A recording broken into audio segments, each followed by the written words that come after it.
In the heart of the deep forest, a homeless girl unearthed a buried chest. Inside was a millionaire still breathing. From that moment on, she didn't just save a life. She sparked a manhunt that would last for years. Harrison, Arkansas. Late spring. The leaves hadn't fully returned to the forest yet. The air was cold and dry. Faint, dusky light filtered through the tall, bare trees, their branches thin like ribs. The ground beneath was soft and damp, tangled with moss-covered roots. A place no one had any reason to wander. Emily Grace, 12 years old, hair matted, sleeves torn, dragged an old rusted shopping cart behind her. Beneath a tattered plastic sheet were everything she owned: a reused plastic water bottle, a scrap of denim wrapped around tools for scavenging, a frayed raincoat she used as a blanket, and a one-eyed stuffed bear, the only thing she had left from the orphanage. Inside the cart, a few crushed beer cans, some broken electronics, a bit of copper wire. Every day was a hunt to survive. Every day she fought off hunger, cold, and being forgotten. She was pulling the cart quickly, trying to make it back to her makeshift tent after a long day of searching. Today's haul was pitiful, a few rusted metal bits and a half-shattered glass jar. Still, in a place like this, anything was something. The wind had started to shift, early hints of winter curling through her torn clothes. She shivered. Then she stopped. Something felt off, like the ground itself had moved beneath her. Emily crouched down, eyes narrowing in suspicion. Then she pressed her ear against the damp. Eartha thump thump, a faint sound, weak but distinct. Not the wind, not gravel, metal coming from beneath the ground. No one had ever taught Emily to trust her instincts, but she did. With bare hands she started to dig. Layer after layer of soft soil, tangled roots and thick moss peeled away.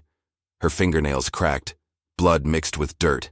Then wood, a panel, a rusted hinge, and an aluminum air vent. Emily pried it open. A thick, wet heat spilled out heavy enough to touch. It smelled like mildew, like a body trapped too long. It smelled like despair that had rotted into layers. She stepped back, then froze mid-step. Her face went pale. Her eyes widened, unblinking, locked onto what lay inside. She didn't move, not from fear, but from something deeper, something worse. Terror. Her throat closed up. Her heart thrashed wildly like it was trying to escape her chest. She couldn't breathe, couldn't scream, couldn't run.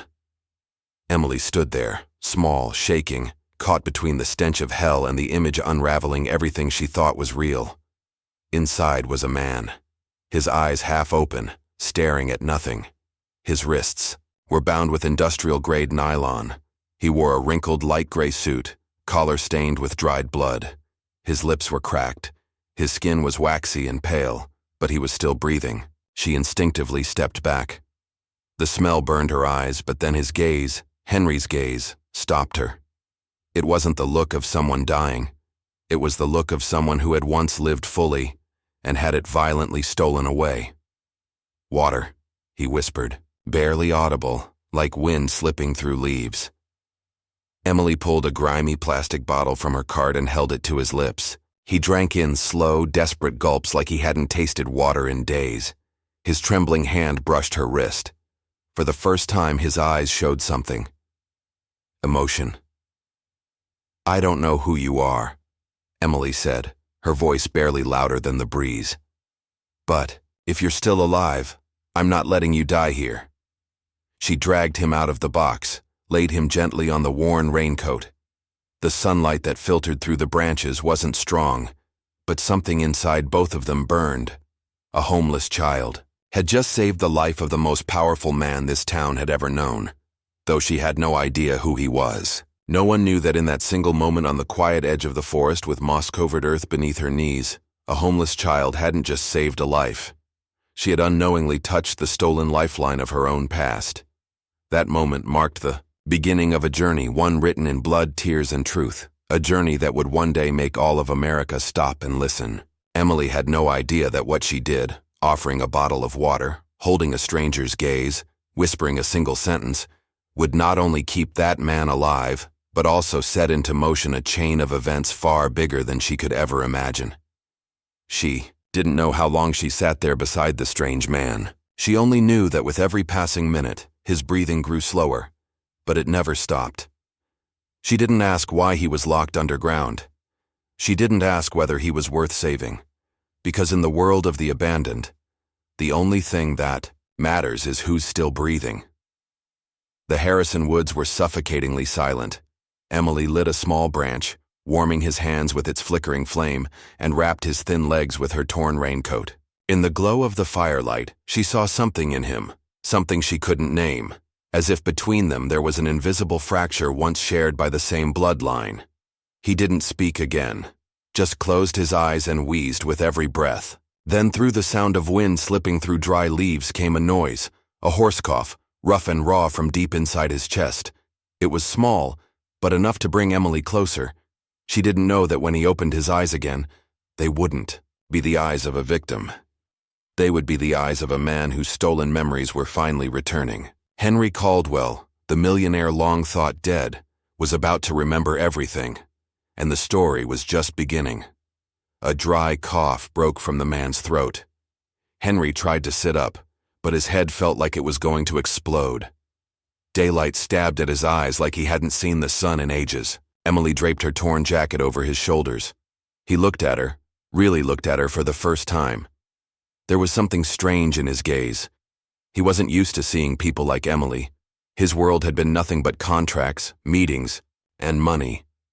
But now his eyes no longer held the plea of someone begging for help.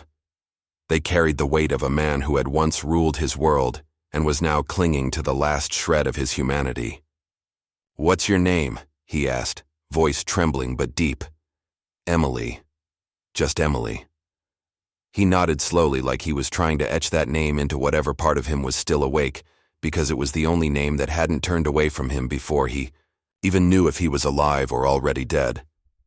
Emily sat down next to him, unable to hide her curiosity. "And who are you? Why were you buried alive like that?" Henry went quiet. A soft breeze stirred the trees, lifting strands of his matted gray hair. Then, with a calm, steady voice, he answered, "My name is Henry Caldwell." Emily froze. The name sounded familiar, but she couldn't quite place it. Henry gave a faint, dusty smile, like something cracked and dry at the edge of ruin. "I used to be one of the most influential men in real estate across the southern U.S. millionaire philanthropist. The papers once called me the man who built homes for the poor and an empire for himself, but I kept away from the spotlight, from the applause. And maybe that's why it was so easy for them to erase me." His eyes dimmed. He drew in a breath, and the memories started coming back. That night, I came home after a scholarship fund meeting. Victoria, my wife, was in the kitchen.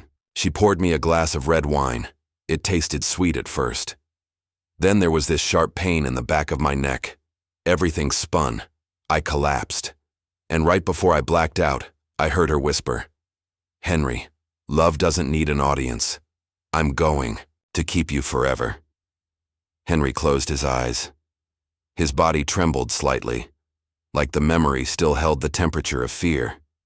When I woke up, I was inside that box, tied up. They kept me alive through an IV drip. Every day, someone in a mask would come in, check my pulse, leave food, and disappear. Not a word. He raised his wrist. Emily saw the deep scar like a wound that had never truly healed. There was a clock on the wall inside the box, always counting down, not tracking time, tracking how much of my life was left. Emily swallowed hard, holding back the storm of emotion rising in her throat. "They buried you alive?" she asked softly, eyes fixed on the scar.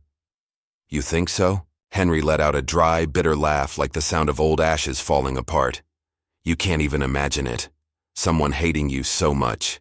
Not that they want you dead, but that they want you to exist, just to watch you die slowly in silence."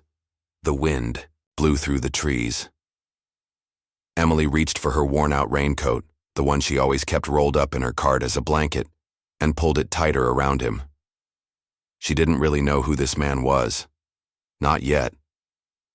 But in those tired, bloodshot eyes, behind the pain and dehydration, she saw a loneliness that looked too much like her own. someone forgotten, someone who never deserved to be. That day passed in silence. But in that silence, something shifted. The journey to uncover the truth and reclaim the dignity of Henry Caldwell had begun. So had Emily Grace's path to rediscover a life that had been stolen from her before she ever had the chance to live it. Emily didn't know that her small gesture, that bottle of water, that glance, that single sentence, had done more than revive a man. It had lit the fuse to something far bigger than either of them could have imagined. And as night fell over the Harrison Woods, a long-buried story of survival, betrayal, and buried memories was finally waking up. By late afternoon, the Harrison Woods began to breathe out that distinct southern chill, the kind laced with damp, earth, rotting leaves, and the faint sound of semis rumbling down the highway that cut across town. The last rays of sunlight filtered through the old trees, casting flickers of light across Emily's rusted shopping cart like a flashlight sweeping across buried memories. Emily tied the makeshift tent shut with a piece of nylon rope, just a patchwork of torn tarps and rotting wood. She gently rolled Henry onto his side, placing a pillow fashioned from an old sweater under his head. His breathing was still rough but steady. The water bottle was nearly empty. The crumbs of bread she'd salvaged from behind the grocery store wouldn't last the night. Emily knew it. She needed help. The next morning, just after sunrise, she left Henry sleeping and pulled her cart out of the woods. The wind slapped her, face like 1,000 silent reminders from society. Every step a stray kid took came with the price of suspicion. The small town was waking up the way it always did. The smell of coffee drifting from Dawn's diner. Old country music crackling from a mechanic's shop radio.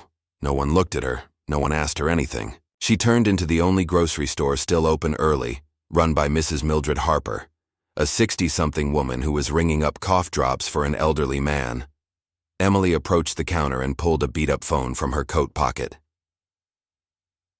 The screen was cracked. The edges were bent. No service, no SIM card, just one thing on it. A video recorded using the default camera app. "I don't have the internet, just this.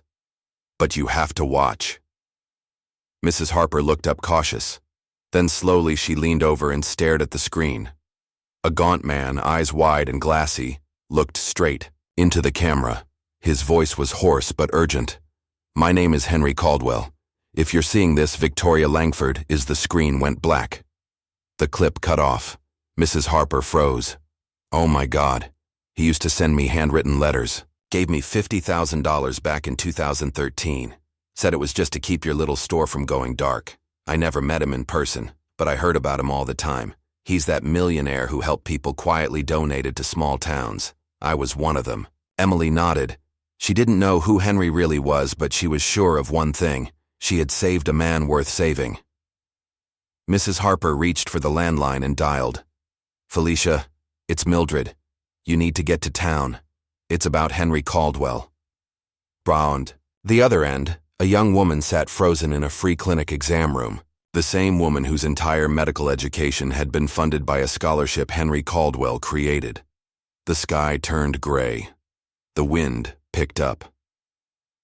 Back on the road to the forest, Emily didn't know that the moment she hit record, an entire web of lies had started to crack, and Victoria Langford was about to face the one thing she could never control: a child. When Henry opened his eyes to the first true daylight he'd seen in what felt like forever, he had no idea the outside world had already begun to shift, and in that world, a fragile, fierce little girl was quietly paving the path for the truth to rise from the dirt. Felicia Tran dropped her pen. The hand that had been writing mid-sentence slid off the patient file. She whispered a name she hadn't spoken in 6 years, a name that had once unlocked the door to her entire life. Henry Caldwell. She owed him more than a career. He had given her the chance to escape a childhood of cramped poverty and step into the world as a doctor. It was Henry who had quietly funded the free clinic where she now sat, where hundreds of patients too poor to pay still had a place to be saved. News that Henry was alive, held captive. It couldn't be fake. And if it was true, Felicia knew she couldn't stay silent. That night, in a secluded estate outside town, Victoria Langford sat, motionless in front of a screen. The video looped over and over, the image grainy but unmistakable. Henry, thinner, ragged, being pulled from a box in the woods by a young girl. Victoria's face didn't change, but her eyes blinked too fast, the only sign of the panic coiling inside her like a vice. "Did he say anything else?" she asked, voice cold. Her assistant shook their head. Victoria inhaled deeply. Silas Drake entered the room. Private attorney, unofficial lover, and the man who cleaned up every mess Victoria didn't want to touch. Trace the video's source. Find the girl. Wipe everything. She locked eyes with him. And this time, don't let her live. At a roadside bar, near Harrison, Lucinda Bell sat at a corner booth with her laptop. A new article had just gone live less than an hour ago, and it was spreading fast. Henry Caldwell, philanthropist or predator, hiding in plain sight. Lucinda sipped her drink, lips curling into a smirk. She had once applied for funding from Henry's charity, got denied for faking documents. Since then, she'd hated him. A hatred, steeped in old wounds and bruised pride. He turned me down. Fine. Let's see who still believes in him after tonight. In a high-rise apartment across the city, Julian Blake, a freelance photographer, dug through an old hard drive. He opened a folder labeled Caldwell 6 years ago. Inside were photos he'd taken when he'd spotted Henry near the edge of the Harrison woods, looking panicked and out of place. Days later, Julian had a car crash. No explanation, no follow-up, no evidence. His hand tightened around the mouse just as his phone buzzed. Unknown number. A voice low and rough. "If you still have the photos, hand them over or lose more than your reputation." Chills ran down Julian's spine. For the first time in years, he felt hunted. The next morning, deep in the Harrison woods, Emily pulled the worn raincoat tighter around Henry's frail body. He had fallen asleep after a feverish night. She hadn't slept at all.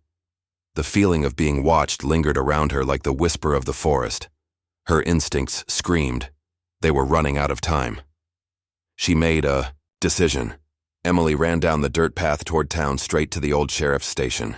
She pushed open the heavy door and found a middle-aged man with his feet kicked up on the desk, eyes glued to the TV. Deputy Carl Bridges. "Sir, someone was buried alive in the woods. I pulled him out. He's alive. His name is Henry Caldwell." Carl lowered his feet and gave her a once-over. Dirty clothes, smudged face, no ID, no adult in sight. "You got any paperwork?" Emily shook her head. "Any guardian with you?" Another shake. Carl shrugged. "Maybe he's senile. Or maybe you're just imagining stuff. Lots of folks get lost in those woods." "No, he had an IV. A box. It was like a coffin." Carl raised his hand, cutting her off. He'd heard enough. "Go home, sweetheart. Don't stir up trouble." Emily stood still. No one believed her. No one listened. She turned and walked out. No tears, but something inside her cracked. 2 days later, at that same desk, Carl muted the TV when a breaking news ticker flashed across. The morning broadcast. Miracle or hoax? Henry Caldwell, presumed dead, found alive. His face went pale. 2 days ago, a little girl had shown up. No address, no papers, talking about Henry. He'd ignored her. That afternoon, a thick envelope marked anonymous source appeared in his desk drawer. He didn't need to open it to know what it was, or why. He'd be expected to stay quiet. Carl pulled out the slip of paper Emily had scribbled on. He kept it, planned to burn it. He lit a match. The flames began to curl the edges. But when the fire reached the name Henry Caldwell, his hand stopped. Something deep warned him this time. If he stayed quiet, he wouldn't just lose his job. He'd lose his freedom. "If this breaks," he whispered, "I'm going to prison." From the shadows of the Harrison woods, a figure placed a quiet phone call. "They've been located. The girl and the old man, both still alive." The voice on the other end was ice. No more hiding. Start the job. The hunt had officially begun, and this time the predator had shown its face. Under the thick canopy of the Harrison forest, where so many crimes had been buried, only fleeing footsteps remained. But Emily was never the type to run and hide. She chose action. She chose to get Henry to safety, even if no one stood with her. Emily doesn't know where you are when you hear this story. On a bus in a cramped little room, curled up under a blanket, hoping for some kind of ending to your own story. Drop a comment. Who knows? Maybe Emily's out there too, listening somewhere between the lines. She may not know your name, but if you've ever felt small, invisible, forgotten, then maybe you'll understand why a 12-year-old girl couldn't turn her back on a stranger in the woods. The next morning, a pale light filtered through the trees of Harrison Forest, streaking across the thin layer of mist and soft silver-gray ribbons. Emily knew they couldn't stay, not after last night. She quietly packed up the raincoat, the stuffed bear, the last bottle of water. Henry was still asleep. She loaded him into the rusted shopping cart, draped a mesh cloth over his face. She used to think the forest would be her forever home, but now she was the one searching for a new place to hide. She didn't go back to Mildred's store. Too obvious. Instead, she chose an abandoned supply shed behind an old barber shop on 9th Street. The wooden door was broken, but it held. It was cold and damp inside, but the electricity still worked. She laid the raincoat down as a mattress, covered him with an old sweater. Henry woke under the faint yellow glow of a cracked ceiling bulb. "Where are we?" he asked weakly.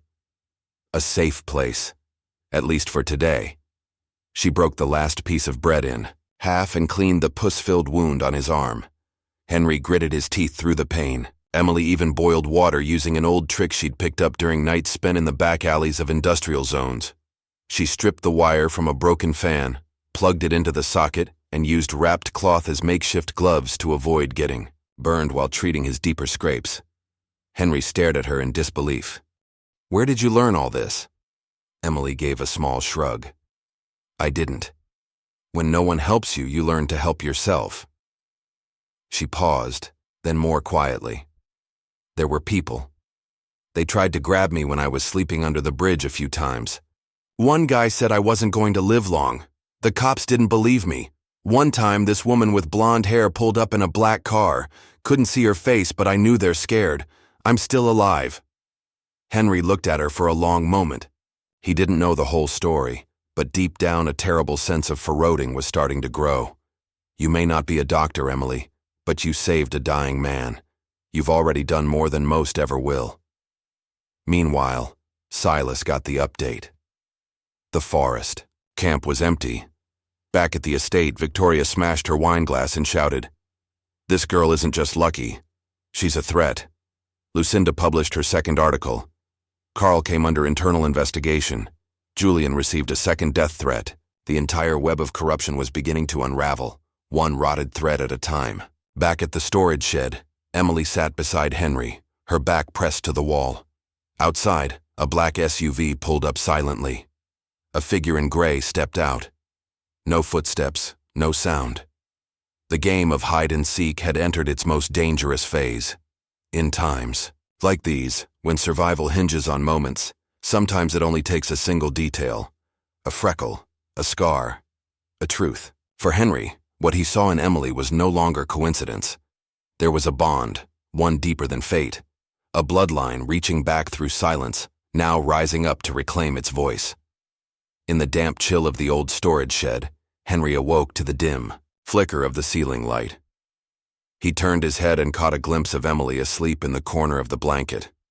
Her hair spilled gently across her face, her small features tilted slightly to one side. A narrow beam of light landed on the edge of her left eye. Right there, a dark mole stood out. Henry froze. A memory surged forward, uninvited. That mole, it was identical to the one Anna had. The same spot, the same size. He remembered the first time Victoria met Anna. She had said it like a prophecy. "Look at this. A mole right at the corner of her eye, just like your first daughter. The one you lost. Like fate gave her back to you." Back then, Henry had been overwhelmed.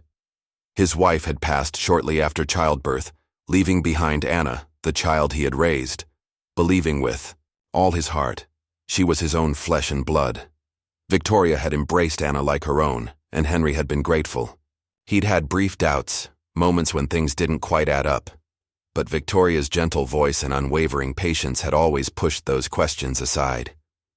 Now, in this dim yellow light with Emily's bruised face resting under a blanket, something stirred in Henry, something deep, something primal. It wasn't just compassion.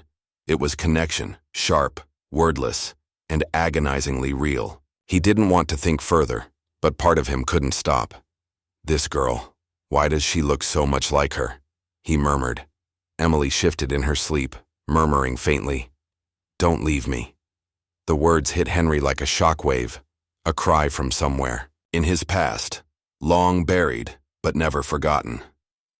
The next morning, Henry was already sitting up when Emily slowly blinked awake. Outside, the sky was gray, heavy with silence. Then, a soft knock at the door, followed by a familiar voice. "It's Mildred. I didn't come alone." The door creaked open. Mrs. Mildred stepped in, accompanied by a small girl with curly brown hair, nervous, wide-eyed, clutching the sleeve of her coat. "Sarah Caldwell." "She came to my shop last night," Mildred explained. "Said she ran away from home. Said she was looking for her dad." Henry's heart stopped. Sarah stepped forward, then burst into tears. "I heard Mom talking. She said she locked you away so no one would know you were still alive. I didn't know what to do, but I miss you."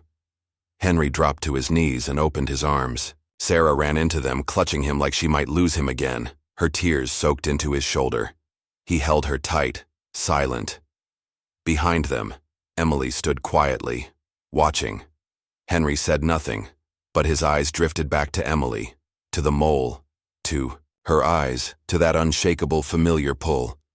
And in that stillness, he made a decision. He turned to Mildred, speaking low. "I need to stay here with both girls. For now, I need to reach out to the people who are looking for me, but quietly. No one can know I'm alive. Not yet." Mildred nodded. She didn't ask questions. She simply closed the door behind her, as if sealing away the past and quietly opening the first page of something new. A journey not just to survival, but to reclaim the truth that had been stolen. In the pale light of a new morning, Henry knew he couldn't wait any longer. It was time to face what he feared, and sometimes to know who a child really is. You have to accept truths you never dared to believe. Early morning at Mrs. Mildred's house, dew still clung to the window panes, and the crisp crackle of toast echoed softly through the corners of the old kitchen. Henry sat silently at the wooden table, his gaze fixed on a small crack in the glass, as if staring into the fracture running through his own memory. Emily and Sarah sat nearby. Sarah clutched her worn-out teddy bear while Emily scribbled aimlessly on an old newspaper, drawing crooked lines without meaning. No one spoke. It was as if every sound had been hushed, making room for a quiet storm that hadn't quite arrived, but was already near. Henry watched the two girls. Sarah, with her curly brown hair and sharp, sensitive eyes, was the one child he was sure was his. She looked just like Victoria had as a child, but his eyes lingered longer on Emily, not just because of her bravery, but because something in her felt painfully familiar. A memory flickered. Anna, the little girl he'd raised as his own with his first wife, used to sit just like that. Same quiet posture, same way of tilting her head, same eyes, carrying a sadness far too old for their age. And then the question came, sharp and sudden. What if Anna had never really been his child? What if the girl in front of him, the one abandoned, the one who had saved him, was the one he was meant to find all along? The thought clenched his chest tight. Had he spent all these years living beside a lie? Henry turned to Mildred. "I need a phone. Untraceable. No registration." Mildred nodded. She understood. Some calls aren't for phone companies. They're for the past. A little while later, she returned with a dusty flip phone and an old notebook with yellowing corners. Henry flipped through the pages. Names of people who owed him a promise or a memory. On page 3, he stopped. Luis Ortega, private investigator, Boone County. He dialed. The ringtone buzzed through the silence. Henry gripped the phone tightly, eyes shut. A long breath like he wasn't just calling a person. He was calling a former version of himself. "Ortega. It's me," Henry Caldwell. Silence. A chair scraped, a glass shattered in the background, then a breathless voice. Jesus Christ, I thought you were dead. I'm alive. But I need to know what I lost while I wasn't, Henry explained briefly. The girl, the box, the mole near her eye, the growing suspicion that refused to leave. I need you to help me confirm who she is. Ortega exhaled slowly. Send me a hair sample or something with her DNA. I've got someone at St. Clair Hospital who can run a quiet test. Later that afternoon, Ortega arrived. His coat was strewn with road dust, his stance stiff as always, but his eyes were sharp, the same. They sat together like two men who'd survived an explosion no one else knew about. I dug up the original birth records, Ortega said. 2 girls, Emily Grace and Anna Cordwell. Same day, same hour, same hospital. He paused, and here's the part that'll shake you. Emily's mother's name on file was written over by hand. Anna's file, it had the official tracking code, except the parental DNA match was missing. Henry went still. The teacup in his hand trembled. Ortega pulled out a small Ziploc bag. Inside a folded original document, someone tried to erase the trail, but they cleaned it too well. Only someone with total access to hospital records could pull that off. One name crossed both their minds at the same time. Victoria Langford Caldwell. Emily sat nearby, too far to hear clearly, but something made her look up.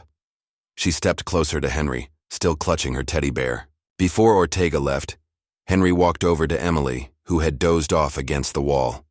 He knelt beside her, his hands trembling as he gently touched her tangled hair. With near-sacred care, he picked a single hair off her old coat. He wrapped it in a clean tissue and slid it into a small envelope. "Don't hate me for this," he whispered, his voice barely audible. "If the results tell you something no one ever dared to say, at least for once, you'll know who you are." He stood slowly, the envelope in his hand. It was light, but it felt like he was holding a piece of his own heart. "I'm okay if you need to know who I am." Henry looked up. His eyes met hers. And in that moment, the silence between them was louder than any scream he had ever known. "You don't have to prove anything," she said softly. "But this time, you deserve the truth." Ortega watched them both, then slowly stood. "I'll run the test, but it'll take a few days. In the meantime, you need to prepare yourself. If this turns out to be real, Victoria won't stay quiet."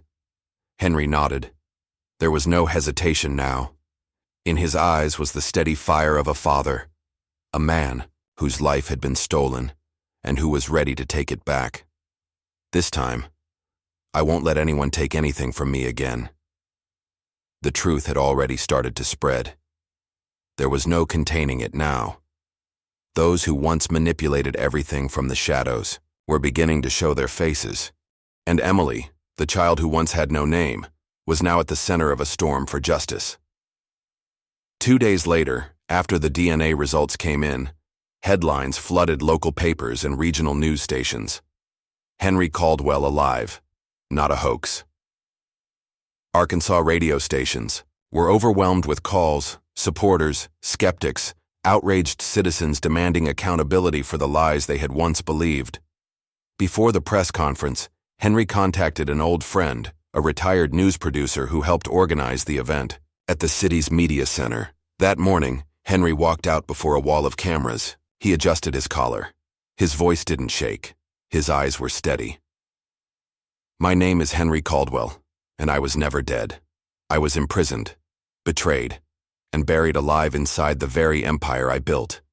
Today I stand before you to say that truth cannot be buried forever, and I will see this through, to expose and prosecute those who tried to steal my name, my fortune, and my daughter." The room fell completely still. Only the sound of camera shutters clicked steadily, like the slow, certain heartbeat of justice returning. At the Caldwell estate, federal agents and state police burst through the doors before dawn. Victoria Langford Caldwell was handcuffed in her bedroom, her eyes wide, not in shock, but in realization. She had always known this day might come. Silas, Drake, standing beside her, didn't resist. When questioned, he simply said, "I'll talk. Everything. I want a reduced sentence." He led agents to 2 hard drives hidden behind a mural containing recordings of secret meetings, financial transfers, and videos that proved Victoria had masterminded Henry's captivity. Daniel Voss, the Cordwell Corporation's head of communications, was already waiting at the FBI office. He lowered his head. "I have internal documents. I know what I did was wrong, but I won't let a child be buried under our silence."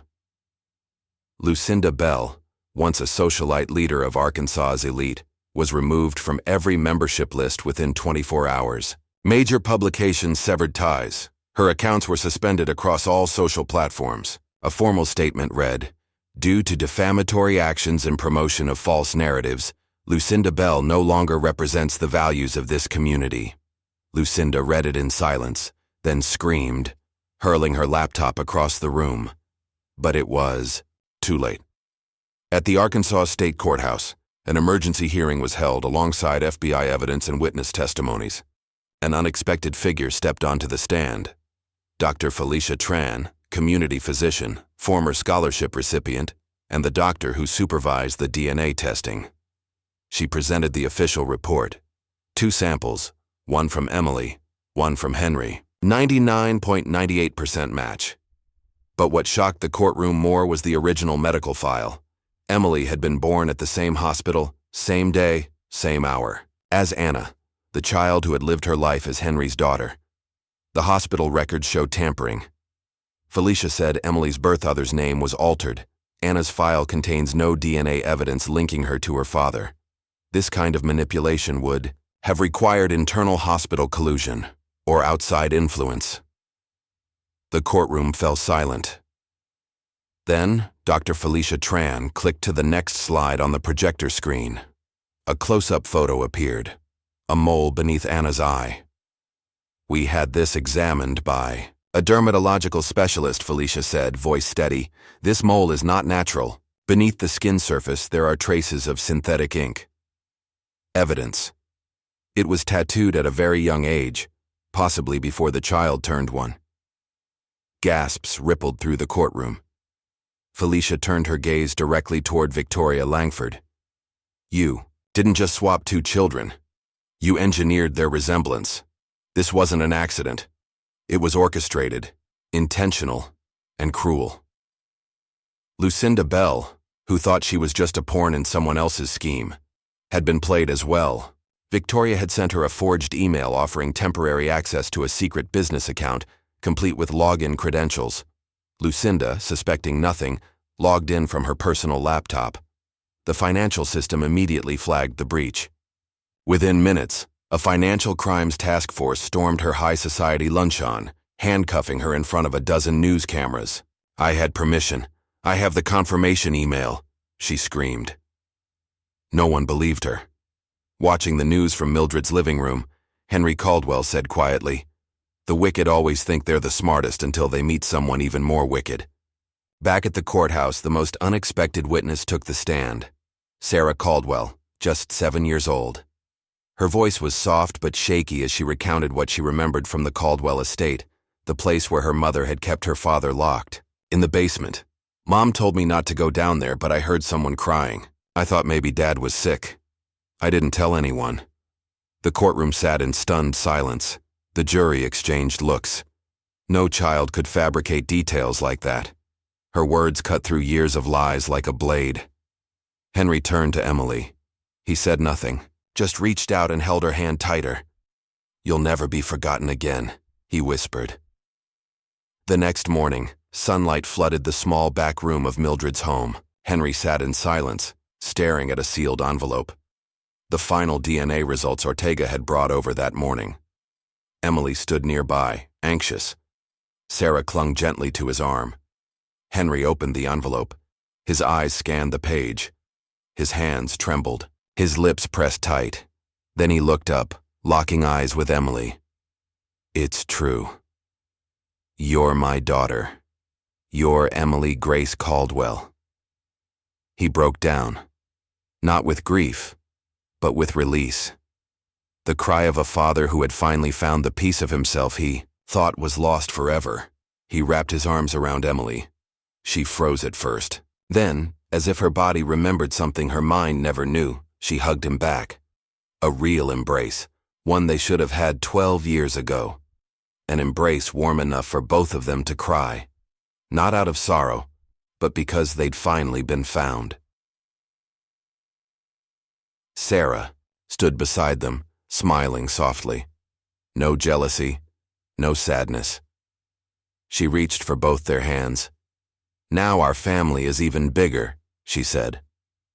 1 month later at the Arkansas Supreme Court, the conspirators were brought to justice. Victoria Langford Caldwell stood in handcuffs, head bowed, as she faced charges including conspiracy to kidnap, unlawful imprisonment, child identity fraud, and grand larceny. The courtroom played audio recordings from Silas Drake, visual evidence, collected by Ortega, and the heartbreaking testimony of little Sarah. All of it shattered Victoria's last line of defense. Silas Drake, once her personal attorney and accomplice, agreed to plead guilty in exchange for a reduced sentence. He detailed the baby switch, financial transactions, and the full list of medical staff who had been bribed. Daniel Voss, the Caldwell Corporation's head of communications, turned himself in before the trial began. He surrendered documents that proved Victoria had ordered the suppression of internal reports and whistleblower complaints. Lucinda Bell, once the face of elite Arkansas philanthropy, was expelled from every charitable board and blacklisted by major media outlets. When a witness exposed her for spreading false narratives and defaming innocent people, Lucinda broke down in court. She screamed, sobbed, and pounded the defense table, but it was too late. Deputy Carl Bridges, the former sheriff's deputy, was exposed after a review of suspicious financial transactions. When questioned, he didn't deny it. He simply said, "I thought she was just another street kid." Julian Blake, the freelance photographer, stood before the court and admitted to deleting photos of Henry after being threatened. He bowed his head, facing both Henry and Emily. "I was a coward," he said, "but I'm not anymore." Emily began a new life. For the first time, she got to go to school. She sat next to Benji, a former street kid who once shared a blanket with her under bridges, now adopted and cared for, just like her. Sarah, Emily, and Benji lived with Henry at the Caldwell farm, once abandoned, now transformed into a true home. Each morning, Emily woke not to car horns or the pounding of rain, but to the sound of roosters and the smell of fresh toast. Together with Emily and a close circle of trusted allies, Henry founded the Grace Foundation, a nonprofit dedicated to helping homeless, abandoned, and trafficked children. The sign at the front gate read, "Grace Foundation, where every child deserves to be called by name." A few weeks before the formal trial, something shook the Caldwell family to its core. Sarah was nearly kidnapped at school. A strange man had been waiting outside the gates, holding a bag of candy and a small note that read, "For you." From Mom. At first, Sarah hesitated, but something inside told her to step back. When the man moved toward her, a school security guard intervened just in time. Surveillance footage later confirmed the license plate belonged to a shell company, one that had received funding from a foundation Victoria secretly controlled. Henry's fist clenched. She'll stop at nothing, even using her own daughter as bait. He turned to Emily this time. He wasn't backing down. No one can rewrite the past, but everyone can choose how the present shapes the future. In that first embrace, Henry and Emily didn't just find each other again. They reclaimed something far greater. Hope. Not just for themselves, but for an entire generation the world had tried to forget. 3 months later, the Grace Foundation officially opened its doors. Statewide media covered the story. Several national news outlets sent reporters, and the story of Emily, the girl who once had no name, became a symbol of unshaken hope. The courtyard of the Caldwell farm lit up with stage lights. The crowd filled every space. Henry stepped onto the stage, but the spotlight didn't land on him. It stopped on Emily. She wore a simple white dress, her hair neatly braided, a microphone in hand. "There was a time I didn't have a name or a place, but today I have a family and a purpose." Her voice trembled slightly, then grew steady. Grace, foundation isn't a place for pity, it's a place to begin again. A place where every child has the right to be heard, to be named, and to be loved. Benji and Sarah waved from the front row. Henry wiped his eyes. Backstage, volunteers hugged one another. Camera flashes exploded, capturing a moment America would never forget. Emily, once invisible in the cold streets, now stood as a face of resilience. Schools began inviting her to speak. Humanitarian organizations reached out to partner. The press called her the voice of the forgotten. But Emily always replied humbly, "I'm not a hero. I survived. Now I just want to be useful." In a small house a few miles from the farm, Anna, the girl who once lived under Emily's stolen identity, was now being raised by a trusted foster family. Though her biological mother, Victoria, was serving time, Anna was never blamed. She went to school, received therapy, and often visited Sarah and Emily. During a full picnic, Anna once asked Henry, "Was I a mistake?" Henry knelt down, meeting her eyes. "No, sweetheart. You are part of the truth, and you deserve to be loved, not because of who gave birth to you, but because of who you are." That night, Henry stood alone in the backyard. Emily walked up and handed him a cookie. She hesitated for a moment, then spoke. "Dad." Henry turned. He froze, not because of the word but the way it sounded. For the first time, it wasn't sir, or the quiet distance between a stranger and a savior. "Dad, thank you for not giving up on me." Henry dropped to his knees, pulled her close. His shoulders trembled. For the first time in his life, he felt forgiven, not by words, but by the unconditional acceptance of a child who had once had nothing. "I owe you a childhood," he whispered, "and I'll spend the rest of my life giving it back to you every day, every meal, every bedtime. I promise. I snuck this from the party." She smiled, holding up the cookie. "Better than any feast." Henry grinned.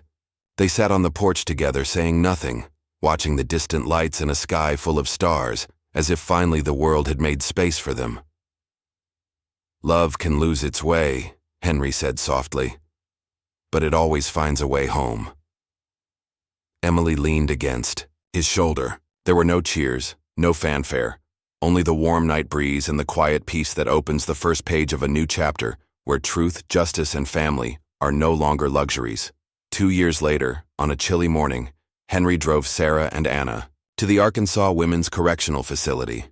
He didn't say much, just gripped the wheel tightly, eyes on the road. He still harbored resentment for Victoria for imprisoning him and stealing his daughter, but he believed the girls deserved to see the woman who had given birth to them to know they were never a mistake. In the visitation room, Victoria Langford, Caldwell entered with graying hair, wearing a pale prison uniform. Tears welled in her eyes when she saw Sarah and Anna. "I'm sorry," she whispered, voice raspy, "for hurting you, for turning everything into a nightmare." She turned to Henry. "I know I don't deserve it, but if you can, please tell Emily. I'm sorry. She lived a life I stole." Henry didn't answer. He simply placed a hand on each child's shoulder.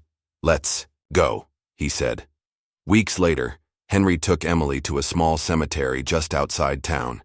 He stood before the grave of his first wife, the kind woman who died sick before the truth could ever come to light. "I failed you," he whispered. "I believed the wrong people and you died with your name buried beside you. But Emily is home now and I'll love her for both of us." Emily gently placed a white flower on the headstone. Her eyes shimmered. "I'm sorry I came late, Mom, but I'm here now." 15 years later, the Grace Foundation had become one of the largest nonprofits in America. Each year, thousands of homeless children were rescued, hundreds of families reunited. Henry, now one of the country's most respected philanthropists, was no longer known for wealth but for his heart.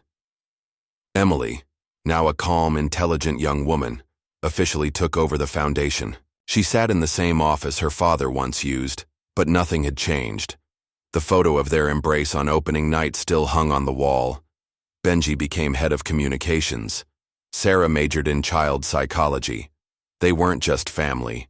They were survivors, healed by love, bonded by courage, and strengthened by forgiveness. Every year on the anniversary of the day, Emily found that box in the woods. They gathered together. They lit a single candle to remember. Love can lose its way, but it always finds a way home. If you've ever felt forgotten, if no one ever said your name or you believed your story wasn't worth telling, believe this. Healing begins with one small step.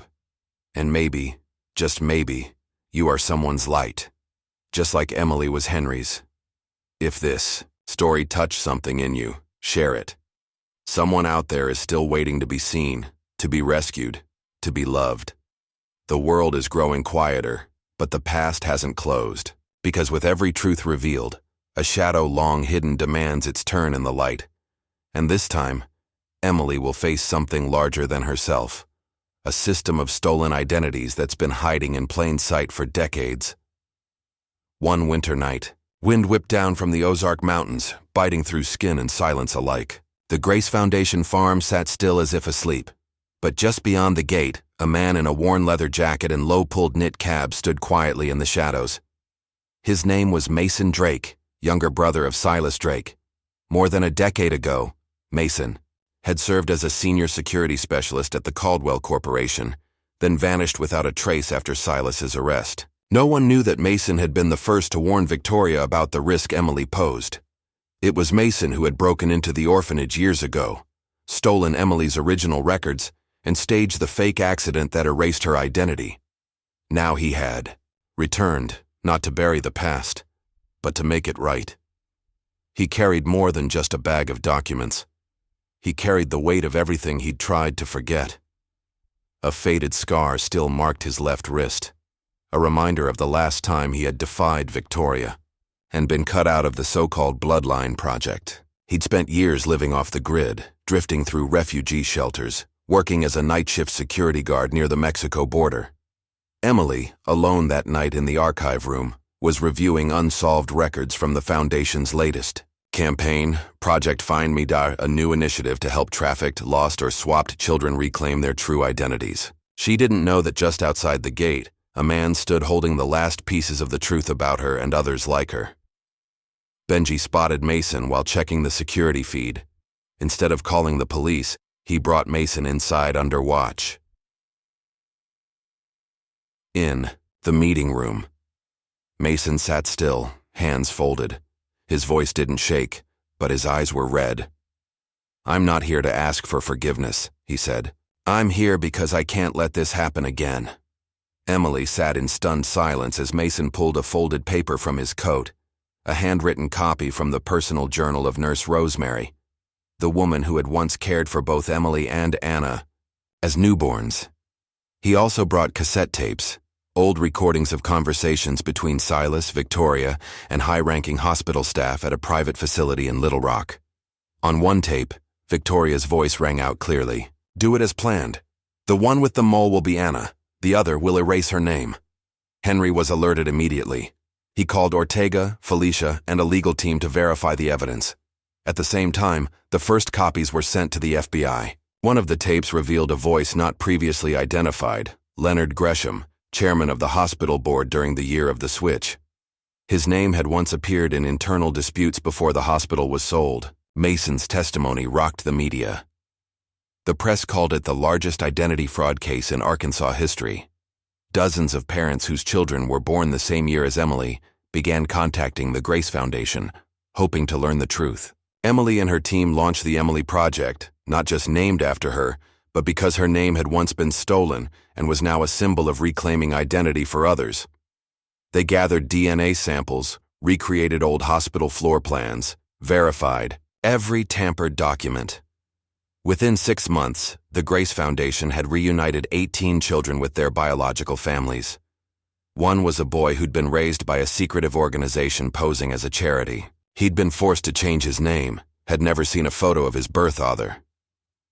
Emily personally visited the home of Lorraine Jameson, a nearly 60-year-old woman living alone with a faded photo of her missing son from 2011 still hanging by the door. When Lorraine opened it and saw Emily and the boy, she stepped back, eyes blurring. Then she wept, wordless. The boy hesitated. "I'm not sure, but Miss Emily said."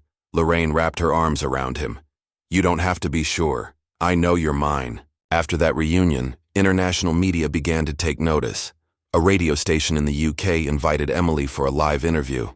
When asked what she would say to people who believed a street kid couldn't change anything, she simply said, "Sometimes all it takes to change the world is one person who refuses to turn away from the truth." When Emily placed her hand on the final file that night, she was no longer the child who once had no name. She was a symbol, the last voice for those who had never been heard. Inside the Grace Foundation, Emily mounted a large wooden plaque engraved with the words, "Every file is a real person. Never forget." But the more names they uncovered, the more haunted she became. How many children were still out there, switched, lost? How many Victorias had yet to be exposed? One night, she woke from a dream. Becky. In the orphanage, empty cribs, distorted name tags, files half burned. When she opened her eyes, she made a decision to launch a full-scale independent investigation. She began working directly with federal law enforcement and civilian forensic centers across the country. Henry worried. "Sweetheart, you can't save the whole world alone." Emily took his hand, her voice steady. "I know, but if I don't try, another child might end up buried in the woods." The Grace Foundation opened 3 new branches in Missouri, Oklahoma, and Louisiana.